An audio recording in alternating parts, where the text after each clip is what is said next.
देखते हुए आगे बढ़ ही रहे थे कि जब शिला को देखे, पाषाण स्वरूप माँ अहिल्या को देखे, तो गुरुदेव भगवान श्री राम जी पूछ लिए, गुरुजी पूछा मुनि शिला प्रभु देखी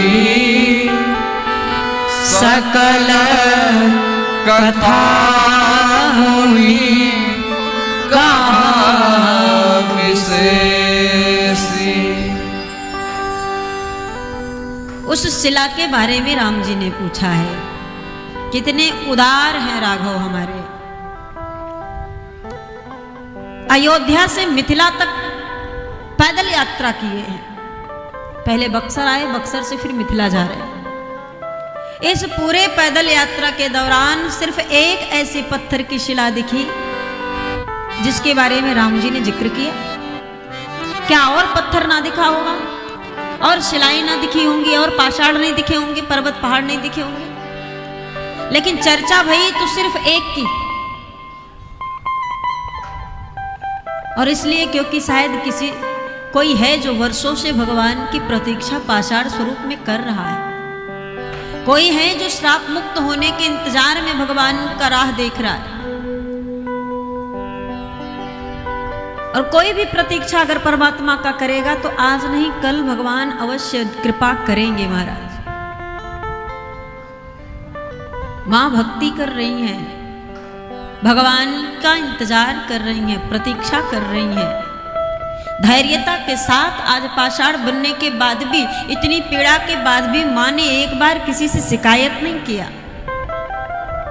कराह तक नहीं ली, आह तक नहीं ली, और उसी पाषाण स्वरूप में पड़ी रही बस प्रतीक्षा में कि कभी ना कभी उस दयानिधि के कानों तक हमारी टेर जरूर पहुंचेगी, कभी ना कभी वो आएंगे अवश्य।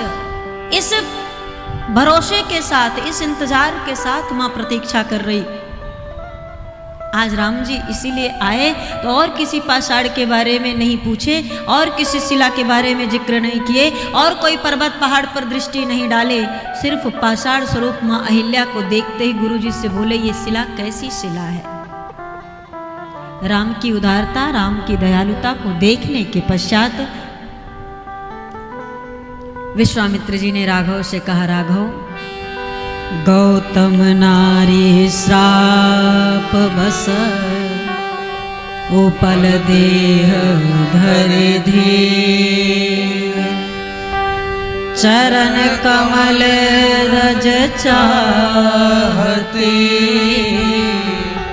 कृपा करहु रघुवीर। हे नाथ, आप तो पतितोष को पावन करने वाले हैं। ये पति से श्रापित गौतम की पत्नी अहिल्या है, और ये आपके ही चरणों की रज की प्रतीक्षा में इस अवस्था में पड़ी है। आज आप आए हो, इन्हें पाषाण से मुक्त कर दो, इस स्वरूप से मुक्त कर दो, निज रूप दे दीजिए, अपनी कृपा रूपी रज इन्हें प्रदान कर दीजिए। भगवान के नेत्र सजल हो गए कि इतना कठोर श्राप कोई भला किसी को देता है क्या? इतना कष्ट में, इतने पीड़ा में रहिए। और उसके बाद महाराज जब राम ने अपनी कृपा रूपी रज प्रदान किया, तो उस कृपा रूपी रज को प्राप्त करने के बाद ये धन्यवाद करती हैं अपने पति का।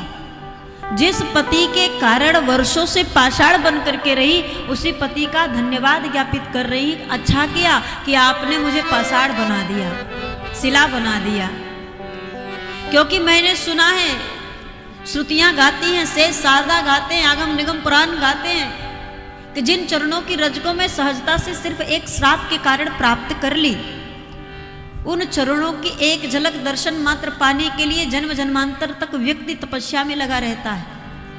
न जाने कितने जन्मों का पुण्य एकत्रित होता है तो एक झलक रघुनंदन का मिलता है। और मैंने तो कोई पुण्य कर्म नहीं किया, मैंने कोई साधना आराधना यज्ञ जब तक नहीं किया, बस मेरे पति ने मुझे श्राप दे दिया। उस श्राप के फलस्वरूप मुझे आज इनका दर्शन लाभ प्राप्त हो गया। इसलिए मैं धन्य हूं जो मुझे ऐसे पति मिले, धन्य हूं जो मेरे पति ने मुझे ऐसा श्राप दिया। आज कोई महिला ये बात नहीं कहेगी, कोई मां ये बात नहीं कहेगी, कोई स्त्री नहीं बोलेगी महाराज, कितना भी पति कुछ भी हो, नारी धर्म पतिदेव न दूजा। नारी का धर्म है पति के अलावा दूसरा देवता भी नहीं होना चाहिए उसके जीवन में। लेकिन आज की कृतियां देखिए, एक से एक बातें महाराज सुनने को मिल रही हैं पत्नियों के बारे में, अच्छा भी और बुरा भी दोनों। किंतु सनातन वैदिक धर्म को मानने वाली, रामकथाओं को सुनने वाली मां सती, सीता, गार्गी, अनसुईया को अपने जीवन में उनके पदचिन्हों को अनुसरण करने वाली स्त्रियां सदैव लज्जा वस्त्र में ही जीवन बिताई है महाराज। कुछ भी करे पति, कभी आंख उठाकर देखी तक नहीं। उनमें से एक हमारी आज मां अहिल्या जी हैं, हाथ जोड़े उस पति को धन्यवाद कह रही हैं जिसने श्राप दिया है, जिसने पत्थर बना दिया है। बार बार उन्हें प्रणाम करते हुए बार बार उन्हें धन्यवाद कह रही हैं। मां अपने पति को इसलिए धन्यवाद बार बार कह रही है कि जिन चरणों के एक बार दर्शन को पाने के लिए बार बार देवता प्रयत्न करते हैं फिर भी नहीं प्राप्त कर पाते। साधु संत महात्मा अमलात्मा मुनीन्द्र निरंतर तपस्या क्या करते हैं फिर भी नहीं प्राप्त कर पाते।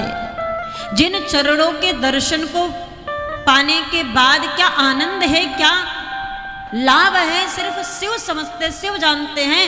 आज आप पतिदेव, आपकी कृपा से उन चरणों का साक्षात्कार हो रहा है, साक्षात दर्शन हमें प्राप्त हो रहा है महाराज।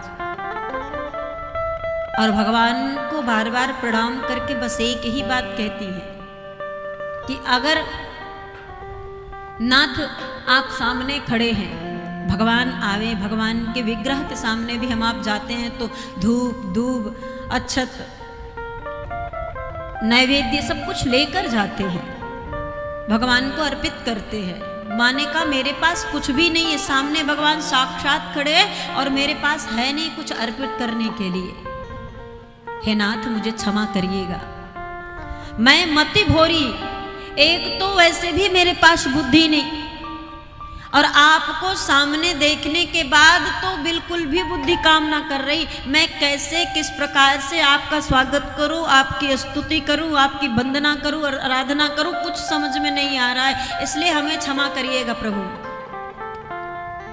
और जाते जाते माँ ने वो मांगा जो शायद ही कोई मांगता है, सिर्फ मांग तो मांग रही माँ कि मुझे कुछ और नहीं चाहिए, नाथ ना मांगो भरा ना, कोई और चीज, कोई और वस्तु नहीं चाहिए, धन वैभव यश कीर्ति संतान संपत्ति नहीं चाहिए। माँ ने वो मांगा जो सांसारिक जन दुर्लभता से कोई कोई कभी कभी मांगता है, वो माँ आज भगवान से मांग रही, प्रभु यदि देना है तो पद कमल परागा, अपने कमलवत चरण के रस अनुरागा, अमृतमयी रज रूपी रस को ये मम मन मधुप करे पाना, मेरा भवरा रूपी मन निरंतर रसपान करता रहे, बस इतना ही कृपा कर दीजिए।